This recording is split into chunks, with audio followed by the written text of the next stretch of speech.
প্রিয় দর্শক শ্রোতা, আমরা শুরু করছি আমাদের নিয়মিত সাপ্তাহিক অনুষ্ঠান আড্ডা সন্ধ্যা অনুষ্ঠান। আজ আমাদের মাঝে উপস্থিত হয়েছেন গাইবান্ধা সরকারি কলেজের প্রিন্সিপাল পিআরএল অধ্যক্ষ প্রফেসর মোহাম্মদ খলিলুর রহমান। আজ আমরা কথা বলবো খলিল ভাইয়ের সঙ্গে। খলিল ভাইয়ের ছাত্রজীবন, খলিল ভাইয়ের লেখালেখি, খলিল ভাইয়ের কোথায় কোথায় ছিলেন, কেমন ছিলেন, এই বিষয়গুলো নিয়ে কথা বলবো। আমরা সরাসরি চলে যাচ্ছি তার কাছে। খলিল ভাই, রেডিও সারাবেলায় আপনাকে শুভেচ্ছা, স্বাগতম। কেমন আছেন আপনি? ধন্যবাদ। ভালো, আলহামদুলিল্লাহ ভালো আছি। ভালো লাগছে যে অনেকদিন পর আমরা আবার এই সেই অনেকদিন আগে তখন আমাদের এভাবে লাইভ যেত না।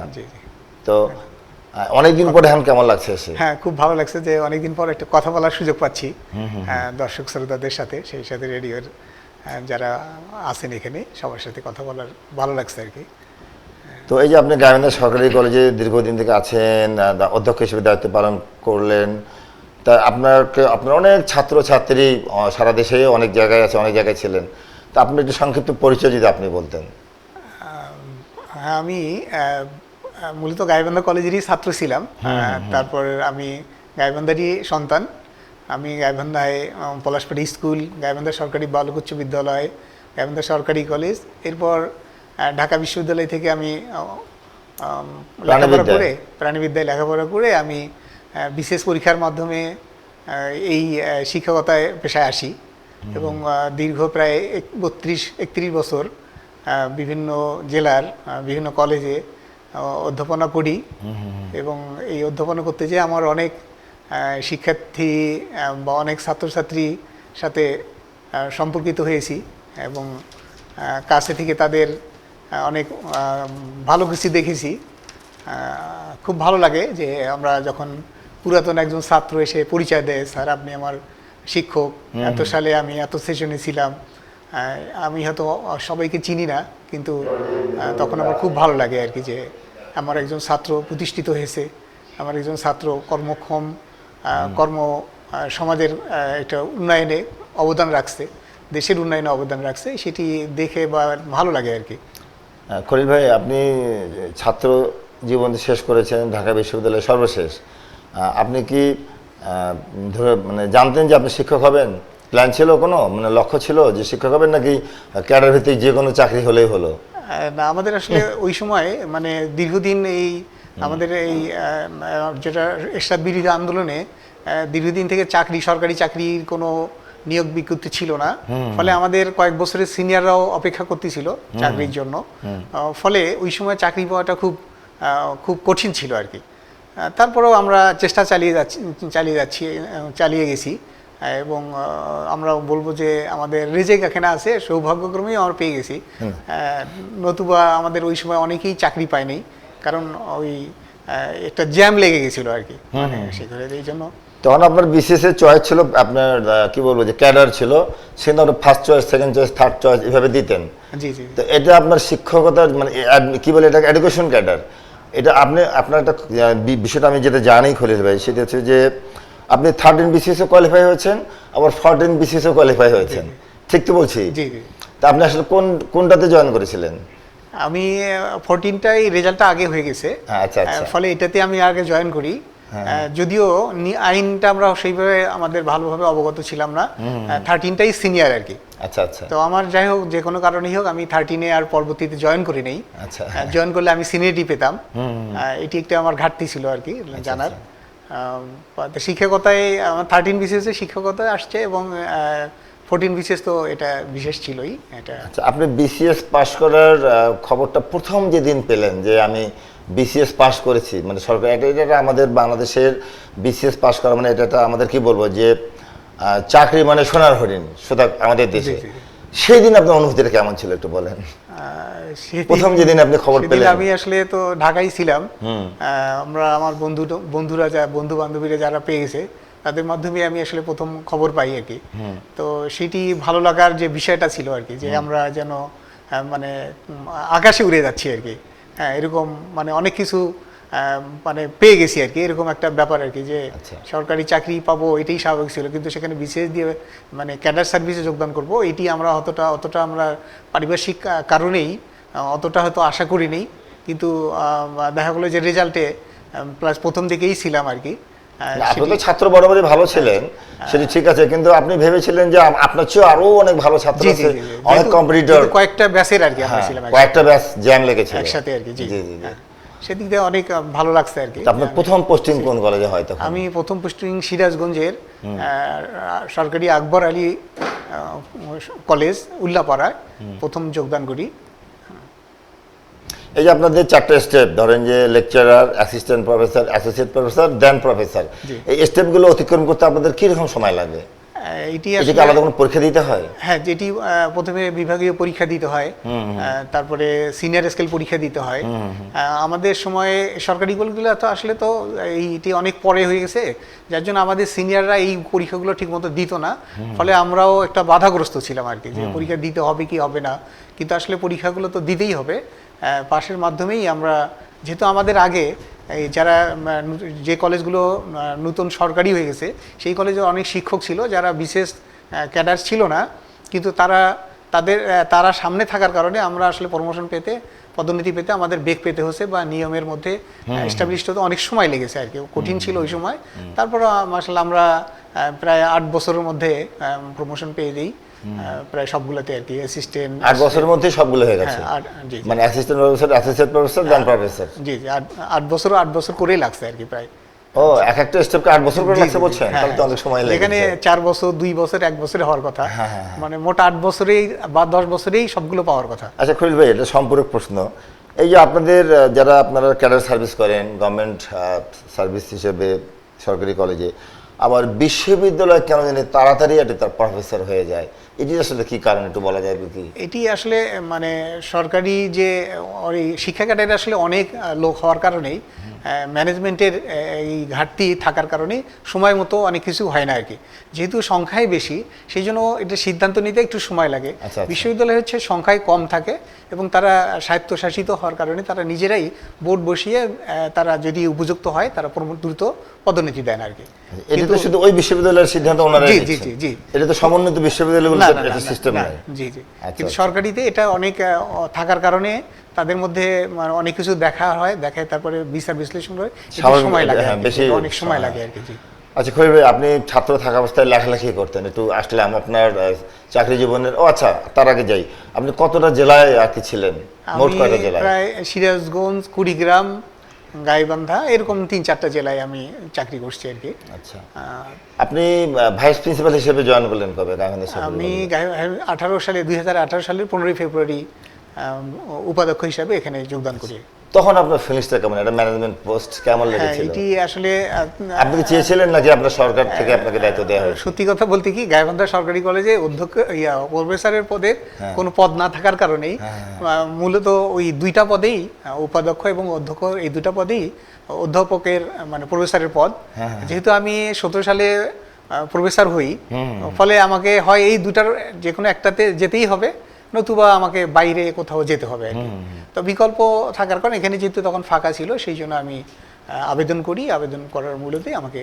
তারপর আপনার ভাইস প্রিন্সিপাল পদে যখন আসলেন, এই দায়িত্বে আসলেন কত বছর পর? এটি প্রায় 3 বছর পরেই আমি আবার এটি আছে, যদিও অধ্যক্ষ এবং উপাধ্যক্ষ 2টা পদে সমমানের আর কি, 2টাই প্রফেসর পদের। এখন ওই ফাঁকা থাকার সাপেক্ষে, শূন্য থাকার সাপেক্ষে এটা আসলে যোগদান করা যায়। এটি হলো যদি মানে মন্ত্রণালয়ে আমাদেরকে যদি অনুমোদন দেয় আর কি, বা পদায়ন দেন, তাহলেই যোগদান করা যায় আর কি। তো আবার ছাত্র জীবনে, একটু আগে বলছিলাম আপনার ছাত্র জীবনে চলে যাই, আপনি লেখালেখি করতেন, এটা কি ধরেন হাই স্কুল লেভেলে না কলেজে? আমরা মূলত হাই স্কুলে, আমাদের সময় 80-র দশকে গাইবান্ধায় তখন সাহিত্য সংস্কৃতির একটা বিপ্লব ছিল, বিপ্লব বলা যেতে পারে আর কি। উজ্জ্বল একটা সময় ছিল। প্রত্যেকটা পাড়ায় পাড়ায় বা এমনকি যারা একটু লেখালেখি করতো তারা প্রত্যেকেই প্রায় বিভিন্ন পত্রিকায় বা নিজের একটা পত্রিকা বের করার একটা প্রয়াস ছিল আর কি, ইচ্ছা ছিল। অনেক পত্রিকা বের করা, যেমন আমি যখন ইন্টারমিডিয়েট পড়ি তখন গাইবান্ধা কলেজে আমরা একটা সাপ্তাহিক সৈকত নামে পত্রিকা বের করতাম।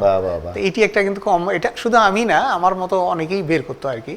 আমি যেমন শ্বেত কবর নামে একটা পত্রিকা বের করতাম, সেটি দেশ বিদেশের অনেকে লেখক বা ছড়াকাররা লিখতো আর কি।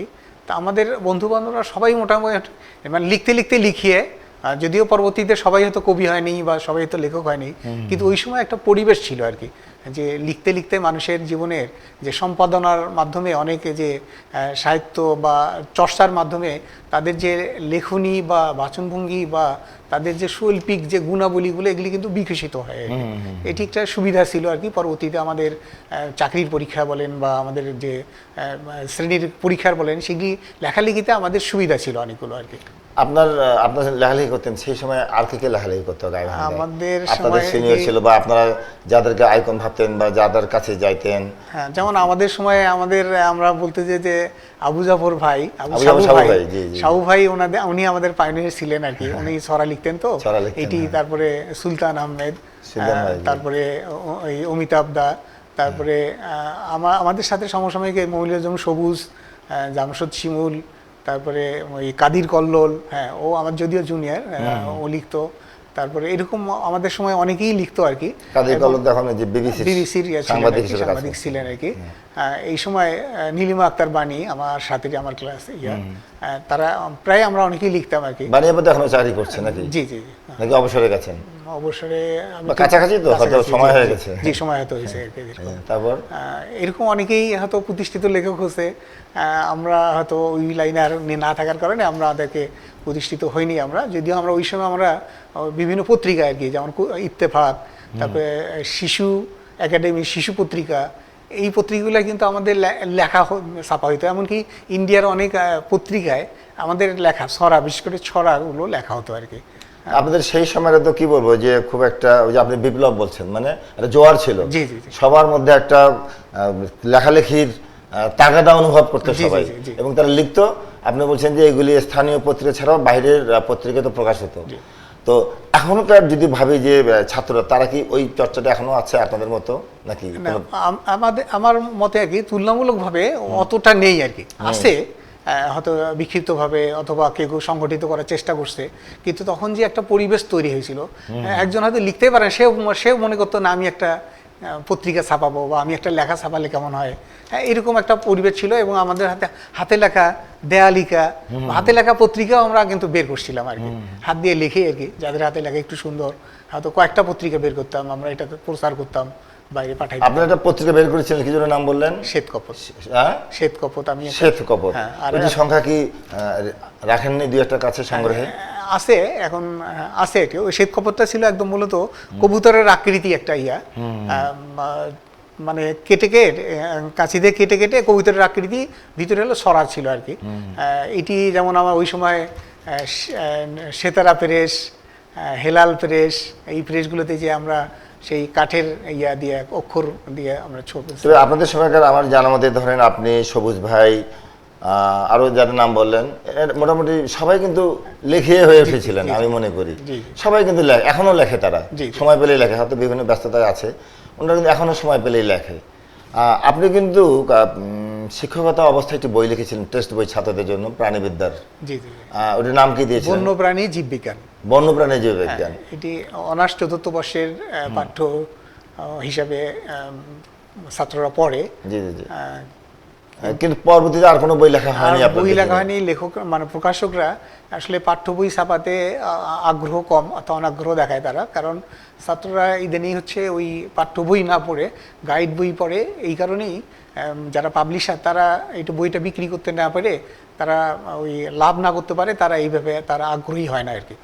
ফলে আপনারা যখন স্যাররা যখন ক্লাসে ছাত্রদেরকে পড়ায় আর কি ক্লাসে, এই যে গাইড বইয়ের চেয়ে যে টেস্ট বইয়ের গুরুত্বটা বেশি, নাম্বার বেশি ওঠে, এই বিষয়গুলো তো আপনারা বলেই দেন, তারপরেও কেন এটা করে? এটার কি কারণ হতে পারে?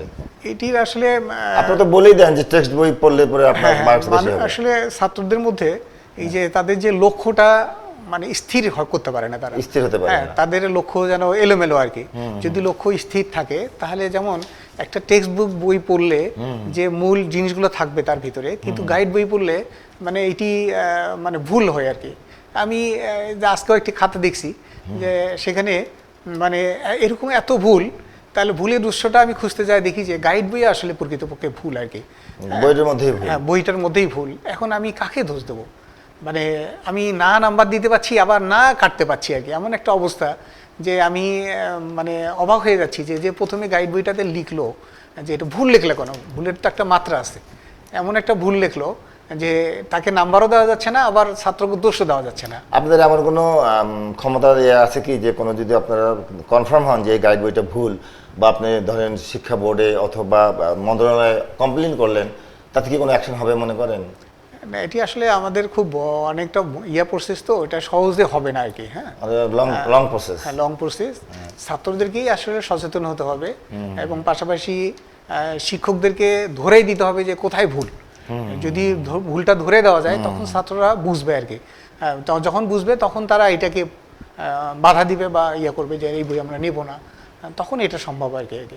কিন্তু ছাত্ররা ওই সবাই ক্লাসে না আসার কারণে ফলে তারা কি হচ্ছে যে হয়তো অন্য কোনো কাজ করে, তারা হচ্ছে পরীক্ষার আগে এসে মূল বই পড়ার সময় পায় না, গাইড বই খোঁজে তারা আর কি, যে রেডিমেড উত্তর কোথায় লেখা আছে সেটা কয়েকটা মুখস্থ করে তারা লিখবে আর কি। এরকম একটা অবস্থা। এই প্রবণতাটাই তো মানে বেশি হয়ে যাচ্ছে দিন। জি জি জি। তাহলে আমি যদি বলি যে আপনাদের সময়কার যে অধ্যাবাসের যে ধরনটা ছিল আর এখনকার সময়ের যে ধরনটা, এটা তো একটু ডিফার তো হচ্ছেই, অনেক ডিফারেন্ট। এটা আপনার মতামত কি, মানে কি করতে হবে ছাত্রদেরকে? রেজাল্ট কিছু আপনার উত্তর কিছু আমি পেয়েছি, আরো যদি একটু বিস্তারিত বলেন। হ্যাঁ, মানে আসলে হচ্ছে কি এই যে ছাত্রদের মধ্যে লক্ষ্যটা ঢুকাই দিতে হবে আর কি, যে মানে এখানকার লোকাল স্কুল কলেজের ছাত্ররাও ভালো কিছু করতে পারে যদি তার মধ্যে যোগ্যতা থাকে, তার যদি পড়াশোনা থাকে, তাহলে সে কিন্তু ঢাকা বিশ্ববিদ্যালয়ের ছাত্রদের সাথে প্রতিযোগিতা করেও টিকতে পারবে। কিন্তু যদি ওই পড়াশোনাটা না থাকে, যোগ্যতাটা না থাকে, ফলে সে কিন্তু ওই পর্যন্ত যেতে পারবে না। ফলে এই শিক্ষকদের, আমি সবসময় বলি শিক্ষকদের প্রধান কাজ কি, শিক্ষকদের প্রধান কাজ আমি মনে করি যে ছাত্র যাতে পড়ার আগ্রহী হয়, সে যেন বাসায় পড়ে, বাড়িতে পড়ে, শুধু শ্রেণীকক্ষে না আর কি। এই যে পড়ার মধ্যে পড়ে বাড়িতে, সেই জিনিসটা তার মধ্যে আগ্রহী করে তোলা আর কি। ভালো আমি পড়ালাম, ছাত্র নিতে পারলো না, এটি কিন্তু শিক্ষকের কাজ না। শিক্ষকের কাজ হচ্ছে যে ছাত্রের মধ্যে ঢুকে দিতে হবে, সেই জন্য পড়াশোনা করে আর কি। পড়াশোনা যে দরকার সেটি যেন সে উদ্বুদ্ধ হয় আর কি। আপনি বলছেন যে একজন শিক্ষক ক্লাসেই ছাত্রকে উদ্বুদ্ধ করবে এবং আকর্ষণ করবে যে কিভাবে তাকে স্টাডি করতে হবে। হ্যাঁ, তার ভিতরে ঢুকে দিতে হবে যে আমাকে পড়াশোনা করতে হবে, পড়াশোনার কোনো বিকল্প নেই, এই জিনিসটা তার ভিতরে ঢুকে দিতে হবে আর কি। আচ্ছা, এখন দেখেন গাইবান্ধা সরকারি কলেজ, গাইবান্ধা সরকারি মহিলা কলেজ ছাড়াও আমাদের উপজেলা পর্যায়ে পর্যন্ত অনার্স ক্লাস চালু হয়েছে। এখন আমি যদি একটি প্রশ্ন করে ফেলি আপনাকে, ধরেন যে গাইবান্ধা সরকারি কলেজের রেজাল্ট একরকম, ফুলছড়ি কলেজের রেজাল্ট একরকম, কারমিকেলের একরকম, আবার ওই ঢাকা বিশ্ববিদ্যালয় বা রাজশাহী বিশ্ববিদ্যালয়ের রেজাল্ট একরকম। এই যে একটা রেজাল্টের ডিফারেন্স তৈরি হচ্ছে, বা কি বলবো, এটা ক্যালিভার তৈরি হচ্ছে, তো এটার থেকে ক্যালিভার থেকে আমরা উঠতে কি করতে পারি? হ্যাঁ, এটি আমি সবসময় বলি, যেখানেই আমি সুযোগ পাই সেখানেই বলি যে দেখেন ঢাকা বিশ্ববিদ্যালয়ে যে পড়ে, ঢাকা কলেজে যে পড়ে, গাইবান্ধা সরকারি কলেজে যারা পড়ে বা গাইবান্ধায় যারা পড়ে, একই দেশের নাগরিক। হ্যাঁ, তাহলে আমরা এই নাগরিককে যদি সুনাগরিক হিসেবে গড়ে তুলতে চাই, তাহলে সমান সুযোগ সুবিধা দিতে হবে। তার সমান সুযোগ সুবিধা দেওয়ার মাধ্যমে তাকে গড়ে তুলতে হবে। কিন্তু ঢাকা বিশ্ববিদ্যালয়ে বা ঢাকা কলেজে দেখেন যত শিক্ষক আছে একটা বিভাগে, সেই তুলনায় কিন্তু লোকাল বা স্থানীয় পর্যায়ে সেই তুলনায় শিক্ষক নেই। সে ধরেন একটা অনার্স প্রতিষ্ঠানে, অনার্স কলেজে, অনার্স ডিপার্টমেন্টে কমপক্ষে মানে 16 জন শিক্ষক থাকার কথা, অনার্স মাস্টার 16 জন, বাংলা ইংরেজিতে 18 জন আইন অনুযায়ী আর কি। হ্যাঁ, কিন্তু সেই তুলনায় সেটি হচ্ছে ঢাকা বিশ্ববিদ্যালয়ে আছে, ঢাকা কলেজে আছে, বড় কলেজে আছে, কিন্তু মফস্বল জেলাগুলো শহরে এই কলেজগুলো নেই। পাশাপাশি যে উপজেলা লেভেলে সেটি তো আরও নেই। তো এইটা দেখেন, যেখানে থাকার কথা 16 জন শিক্ষক, সেখানে একটা ডিপার্টমেন্টে এই দেখবেন যে 1 জন 2 জন 3 জন, ফলে 1 জন 2 জন 3 জন, এবং তুলনামূলকভাবে একটা ডিপার্টমেন্টে এই মফস্বল কলেজগুলোতে ছাত্র সংখ্যা অনেক বেশি। নর্মালি একজন, যেমন ঢাকা বিশ্ববিদ্যালয়ে একটা বিভাগে মানে সর্বোচ্চ 60 জন ছাত্রছাত্রী থাকে, কিন্তু সেখানে এই ধরনের জেলা লেভেলের কলেজগুলোতে 100-র উপরে শিক্ষার্থী। তাহলে দেখেন শিক্ষার্থী এত বেশি, সেই তুলনায় শিক্ষক কম, অর্থাৎ ছাত্র শিক্ষকের অনুপাতটা কিন্তু অনেক বড় আর কি। তাহলে এই যে একটা অনুপাতটা অনেক বড় আর অন্য জায়গায় অনুপাতটা ছোট স্ট্যান্ডার্ড, ফলে দুই ভেরিয়েশন হচ্ছে আর কি। শিক্ষার্থী মানে ভালোভাবে লেখাপড়া করা অথবা সুনাগরিক হিসেবে গড়ে ওঠার জন্য তাদের মধ্যে অনেক পার্থক্য বা ডিফারেন্স তৈরি হচ্ছে আর কি। ফলে তারা কিন্তু সবাই একই পাস করে, একই সার্টিফিকেট পেয়ে একসাথে প্রতিযোগিতা করতে পারছে না আর কি। হ্যাঁ, হ্যাঁ, এটি একটা বিরাট আর কি। এই জন্য বৈষম্য একটা তৈরি বৈষম্য তৈরি হচ্ছে। এটা বৈষম্যটাকে কি বলবো, এটা মানে তার কম্পিটিশনে টিকতে পারছে না। জি জি জি, তার ওই পর্যন্ত যেতেই পারছে না। হ্যাঁ, তার যে মানে পাশ করার পরে তার যে একটা কি বলবো যে কি বলবো যে দক্ষতা তৈরি করে, এই দক্ষতাটা কিন্তু আমি যে ভেরি করে জি, জি। ঢাকা বিশ্ববিদ্যালয়ের এক, কারমেগেলের এক, গাইবান্ধা কলেজের এক, আবার সাগাটা বা ফুলছড়ি কলেজের এক, আস্তে আস্তে বিলো কোয়ালিটি হয়ে যাচ্ছে। এটা জি, জি। কিন্তু ভাবে বোর্ডে গিয়ে বা জি। বিভিন্ন চাকরিতে গিয়ে তারা কিন্তু খুব ইগনোর ফিল করছে জি, জি। এই ছাত্ররা। আবার যাক, এটা আমাদের বড় সামাজিক সমস্যা।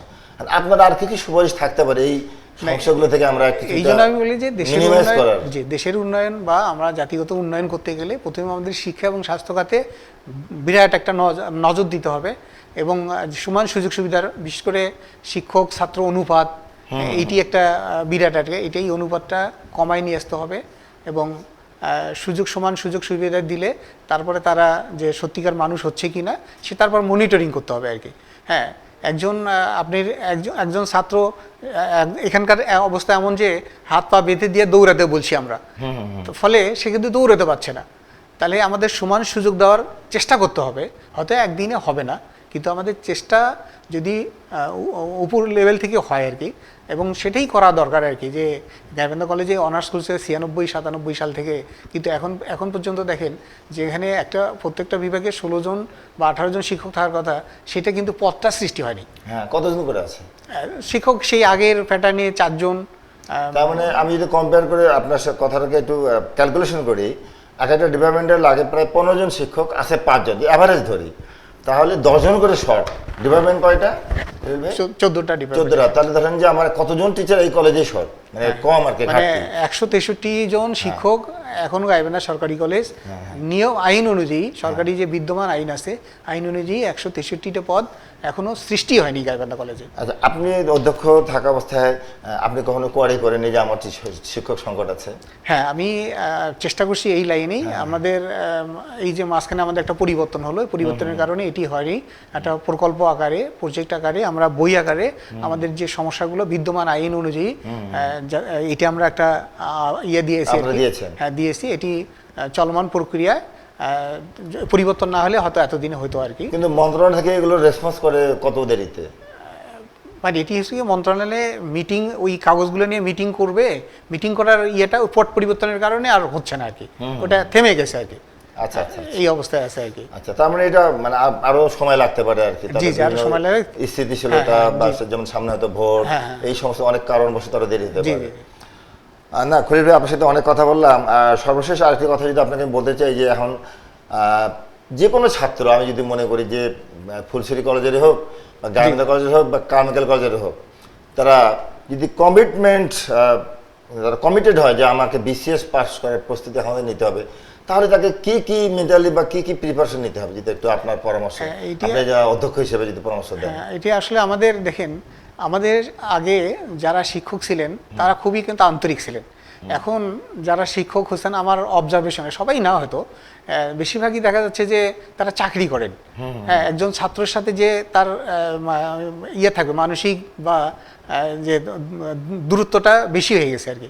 যদি একজন ছাত্রের সাথে কথা বলে বা ছাত্রের সাথে ক্লাসেই ওর ভিতরে যদি ওর লক্ষ্যটা ঢুকে দেওয়া যায়, যে ওর পক্ষেও সম্ভব, হ্যাঁ, ও যা চাবে তাই হবে, যদি সে প্রস্তুতি নিতে পারে, যদি সে এটার মানে যোগ্যতা অর্জন করে, দক্ষতা অর্জন করে। কিন্তু এখন ছাত্র এমন অবস্থা হচ্ছে যে কোনো রকম সে পরীক্ষা দিয়ে পাশ করছে, সে তার কোনো দক্ষতা হচ্ছে না, সেই ক্লাসটা যে পাস। যেমন আন্তর্জাতিকভাবে আমরা দেখেন, আমাদের বাংলাদেশ যে ইন্টারমিডিয়েটের ছাত্রের যোগ্যতা হচ্ছে ক্লাস 7-এর যোগ্যতা আর কি। তার মানে আমরা কত পিছিয়ে আছি আর কি। ইন্টারমিডিয়েটের ছাত্ররা ক্লাস 7-এর যোগ্য, হ্যাঁ, আমাদের ক্লাস 7-এর যোগ্য আর কি, আন্তর্জাতিক মানের। তাহলে এটি আমরা অনেক পিছিয়ে আছি আর কি। অনেক পিছিয়ে আছি। তাহলে আমাদের আসলে এটি আরো আন্তরিক হতে হবে, এবং শিক্ষক স্বল্পতা, সেখানে প্রাইমারি থেকে হাই স্কুল, কলেজ, সর্বত্রই শিক্ষক স্বল্পতা দূর করতে হবে, এবং শিক্ষকদেরকে আরো দক্ষ এবং তাদেরকে প্রশিক্ষণ দিতে হবে আর কি।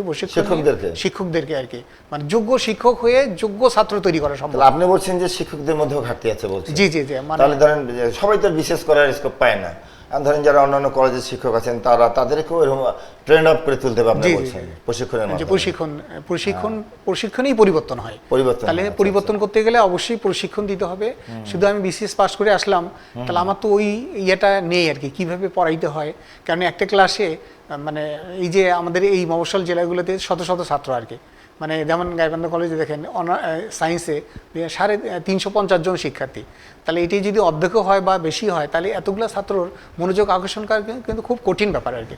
তাহলে তাকে কি হতো, সাইকোলজিক্যাল মানে শিক্ষা থাকতে হবে, মানে সব কিছু দক্ষতা অর্জন করে ওই ছাত্রদেরকে মানে সবাইকে অ্যাকোমোডেট করতে হবে, তার কথাকে কেন্দ্রবিন্দু করার জন্য আর কি, এবং তার কথাকে ছাত্রের মধ্যে ঢুকে দেওয়ার জন্য আর কি, ছাত্রকে উদ্বুদ্ধ করার জন্য তাকে সেই মানসিকতা সম্পন্ন, দৃঢ় মানসিকতা সম্পন্ন, মনোবল মানে স্বাভাবিক। এবং আমরা অনেক সময় হলো বিরূপ একটা পরিস্থিতির মধ্যে হয়তো ক্লাস কোনো রকম নিচ্ছি, সেটা কোনো রকম নেওয়া হচ্ছে কিন্তু ছাত্রের কোনো উপকার হচ্ছে না আর কি। ছাত্রদেরকে আসলে আরও অনেক মানে মনিটরিং করা দরকার। হ্যাঁ, আপনার প্রশ্নের সাথে আমার আরেকটি প্রশ্ন আসলো যে ধরেন আমি তো গাইবান্ধার ছেলে, ধরেন অনেক বিভিন্ন ক্ষেত্রে আমরা যেটা শুনি আর কি, যে সরকারি কলেজগুলোতে, মানে আমি জাতীয় পর্যায়ে বলছি, সারা দেশের প্রেক্ষাপটে বলছি, সরকারি কলেজগুলোতে কম্পিটিটিভলি ক্লাস কম হয়। তা আমাদের গাইবান্ধা সরকারি কলেজগুলো তাই। হ্যাঁ, যদিও আপনি এই কলেজের অধ্যক্ষ হিসেবে প্রশ্নটা করা আমার কতটা হয়তো বিব্রতকর তা না, মানে বাস্তব হিসেবে যদি জানতে চাই। ঠিক আছে না, এটি কলেজগুলোতে ক্লাস হয় না এটা ঠিক না, কারণ এখানে তো সবাই চাকরি করে, সরকারি চাকরি করে, বা সরকারের মনিটরিংয়ে বা একটা কমিটি থাকে, ভিজিলেন্স টিম থাকে, সব থাকে আর কি। ক্লাসের টাইমে অবশ্যই তাকে ক্লাসে যেতে হবে, এটা সরকারি কলেজের কথা বলছি। এখন সমস্যা হচ্ছে ছাত্রদের এত আগ্রহ কম, ক্লাস তারা কিছুতেই করবে না, তারা প্রাইভেট পড়বে এবং তারা গাইড বই, তারা মোবাইল, এটি করতে যেয়ে তারা মানে সারা দেশের কথাই বলছি আর কি, ক্লাসের উপস্থিতি খুবই কম আর কি। এবং বেশিরভাগ ছাত্র যদি ক্লাসে উপস্থিত না হয়, তারা কিন্তু প্রচার করে কি করে, নিজের দোষটা না দিয়ে তারা বলে যে ক্লাস হয় না। ক্লাস কিন্তু না হওয়ার কোনো কারণই নেই আর কি। কারণ আচ্ছা আচ্ছা, সপ্তাহে যদি একটা ক্লাস হয়, একটা ডিপার্টমেন্টের, যেমন সে ধরেন যে জীববিজ্ঞানের ক্লাস যদি 6টা ক্লাস হয় একাদশে বা দ্বাদশে, তাহলে এখানে শিক্ষক কিন্তু আছে 12-13 জন, দুইটা ডিপার্টমেন্ট মিলে আর কি, উদ্ভিদ বিজ্ঞান, প্রাণীবিদ্যা। তাহলে দেখেন শিক্ষকের কোনো সমস্যা নেই ইন্টারমিডিয়েট লেভেলে, কিন্তু হয়তো দুই একটা ডিপার্টমেন্টের সমস্যা আছে। আরেকটা বিষয় লক্ষ্য করা যায় খলিল ভাই, সেটি হচ্ছে যে শিক্ষক যারা, তাদের জন্য কিন্তু সরকার থেকে তার কমপ্লেক্সে কোয়ার্টার এবং পরিবেশ আবাসিক হিসেবে তার ফ্যামিলি সহ থাকার জন্য যে থাকার দরকার, সেটি তো আমরা দেখি না। হ্যাঁ, সেটি বিধায় ধরেন যার বাড়ি বগুড়ায়, যার বাড়ি রংপুরে, সে হয়তো আসছে ক্লাস নিয়ে আবার ফ্রুট বাস ধরে দৌড় দিল, এটা তো একটা সমস্যা আছে। জি। এই বিষয়ে আপনি কি বলবেন? হ্যাঁ, এটির কারণ হচ্ছে যে এমনিতে শিক্ষক স্বল্পতা, এবং তার মধ্যে আবার এই অবস্থা। তার মধ্যে এই অবস্থা হলো যে সুযোগ সুবিধাটা অনেকটা মানে কম আর কি। হ্যাঁ, যেমন গাইবান্ধা কলেজে দেখেন শিক্ষক কোনো ডরমেটরি নেই, অথবা অধ্যক্ষের বাসভবন নেই, অথবা কর্মচারীদের কোনো বাসভবন নেই যে তারা সার্বক্ষণিক থাকবে আর কি। হ্যাঁ, সার্বক্ষণিকও একটা দরকার আছে, কারণ এটি একটা অফিস, এই অফিসের নিরাপত্তার জন্য এখানে কিন্তু কোনো না কোনো কাউকে থাকতে হবে আর কি, পাহারা দিতে হবে, দিতে হবে। কিন্তু সার্বক্ষণিক তার মানে আমি বলতে চাচ্ছি যে শিক্ষকদের সুযোগ সুবিধা এত কম, ফলে তারা থাকতে চায় না আর কি। তাহলে এই থাকতে চায় না, কখন আমি বলতে পারবো, যখন আমি সুযোগ সুবিধা দেবো তখন আমি তাকে দোষ দিতে পারবো যে আপনি কেন থাকবেন না। কিন্তু আমি যদি সুযোগ সুবিধা না দিই, যেমন পরিবহনের সুযোগ সুবিধা নেই, থাকার সুযোগ সুবিধা নেই, এমনকি এখানে যে ক্যান্টিন যে ভালো মানের থাকার কথা সেটি কিন্তু নেই আর কি। আমি যদিও চেষ্টা করছি, গাইবান্ধা কলেজে ক্যান্টিন আছে, চেষ্টা করছি আর কি, কিন্তু যেভাবে থাকার কথা আর কি, দেশের উন্নত মানের যে বিশ্ববিদ্যালয় বা কলেজগুলোতে যেরকম সুযোগ সুবিধা থাকে, সেই সুযোগ সুবিধাগুলো কিন্তু আমাদের এই মফস্বল এলাকার কলেজগুলোতে পর্যাপ্ত নেই আর কি। নিরাপত্তা, মানে খাদ্যের ব্যাপার, খেলাধুলার ব্যাপার বা অন্যান্য যে সুযোগ সুবিধাগুলো থাকার কথা সেগুলি নাই, এগুলি পর্যায়ক্রমে বৃদ্ধি করতে হবে। এটি আমার সবার কাছ সবার প্রতি উদাত্ত আহ্বান থাকবে, সবাই মিলে আমরা চেষ্টা করলে ইনশাল্লাহ হবে। আরেকটা প্রশ্ন, এবার তো ছাত্রদের কথা বললাম, এবার ছাত্রদের কথা। তো ছাত্রদের যে আবাসিক হোস্টেলটা হওয়ার পরেও অনেকদিন থেকে পড়েছিল, সবাই খালি বলে একটু আমলাতান্ত্রিক জটিলতায় পড়েছে, সেটা কি একটু বলবেন কি? হ্যাঁ, এটি আসলে কি সমস্যা ছিল, এখন কি এটা আমরা তো চালু হয়েছে কি? হ্যাঁ জি, চালু হয়েছে। আমরা তো বাইরে থেকে দেখি, শুধু বিল্ডিং দেখি, হ্যাঁ, কিন্তু বিল্ডিং এ থাকতে গেলে তো